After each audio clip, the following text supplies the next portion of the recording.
Over the weekend, Jon Stewart made the case for sanity at his rally on the Mall in Washington. The rally was a few hours of music and comedy leading up to a 13-minute closing speech by Stewart that had more clarity and wisdom than any speech delivered in Washington since Barack Obama's inauguration. Stewart used his New Jersey experience of a lifetime spent stuck in traffic to teach us a moving lesson about ourselves. Every one of the cars that you see is filled with individuals of strong belief and principles they hold dear. Often principles and beliefs in direct opposition to their fellow travelers. And yet these millions of cars must somehow find a way to squeeze one by one into a mile-long, 30-foot-wide tunnel carved underneath a mighty river. Carved by people, by the way, who I'm sure had their differences. And they do it, concession by concession. You go, then I'll go. You go, then I'll go. You go, then I'll go. Because we know instinctively as a people that if we are to get through the darkness and back into the light, we have to work together. And the truth is, there will always be darkness. And sometimes the light at the end of the tunnel isn't the promised land.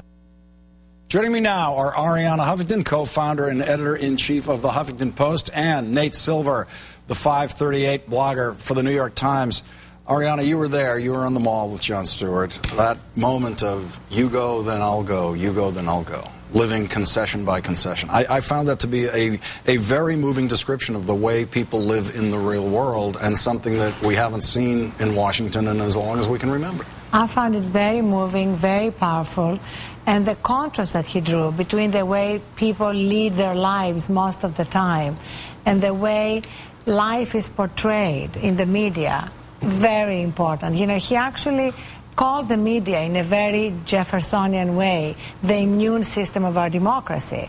And he said, when we take our magnifying glass and we put it only on the worst in us, only on what demonizes and scapegoats, as opposed to also what works, what brings us together, then we're making our democracy sicker. And he was so great when he said, the media did not cause our problems, but they're making it much harder to solve them. And I think it's fantastic that I'm sure in some way as a result of that, Keith tonight announced that he's suspending the worst person of the world segment, at least for the time being.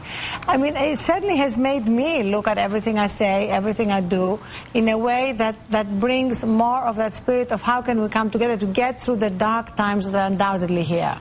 Nate, he had that line, if we amplify everything, we hear nothing. I think it's great to have Jon Stewart watching what we do here, criticizing us when we take big leads off the base. He does it with the Huffington Post. He's looking at everything. And I think he's uniquely positioned to look at what the New York Times does, what we do, what Arianna does, and say, hey, you know, you're going too far, you're pushing in this direction, don't you want to think about that? And I welcome it. Well, I mean, you know, we're going to be on the verge of an election tomorrow, and we worry about the polls and the kind of horse race numbers, right? And like nobody really thinks about what happens afterward, right? There have been very few articles about what happens if Republicans win gain 60 seats tomorrow night, which could happen, or what happens when, you know, you have a split Senate and a House and stuff like that. And, you know, I think it's important to, you know, remember that we elect politicians to enact policy and to endorse our views and to implement them. And sometimes you get kind of caught up in the game show. And we have fun with it, but, you know, we do want to keep the bigger picture in mind. Arianna, are we seeing a restoration of sanity in Alaska? We just learned that Barack Obama is more popular than Sarah Palin in Alaska. Joe Miller's fallen to the bottom of the pile. Looks like Alaska's coming to its senses. I think step by step. You know, I don't think they're overnight miracles.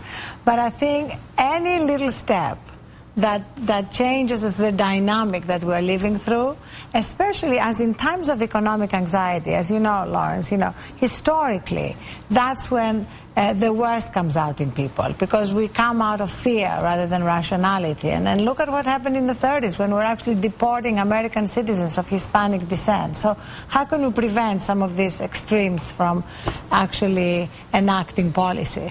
Nate, over-optimistic to hope for a Democratic Senate pickup in Alaska with these polling numbers? It looks like the Democrats have a great shot. Well, if you want any seat to go from red to blue, that would probably be the one. And it's also a case where even if Republicans have a good night overall, it has such its own dynamic with the three-way race and the write-in, and the fact that Alaska sometimes defies political gravity. In 1994, which the Democrats had a terrible year overall, it was the one state to elect a Democratic governor when they had a Republican in office. So, he is the most likable candidate in that race. And when you have a case where people have to go through a little bit of extra effort to fill out Lisa Murkowski's name, to the extent that ballots run away from her because it's just, too much work, they'll probably go to him and not to Joe Miller. The tough thing is Joe Miller will get his 30-35%, I think, right? So you can't just, I don't quite buy that there are enough, conservative Republicans and kind of Sarah Palin fans in Alaska that he'll get his 30-some%. So can McAdams kind of get over that hurdle? I think he probably can. It's a good upset pick, but it's not for sure.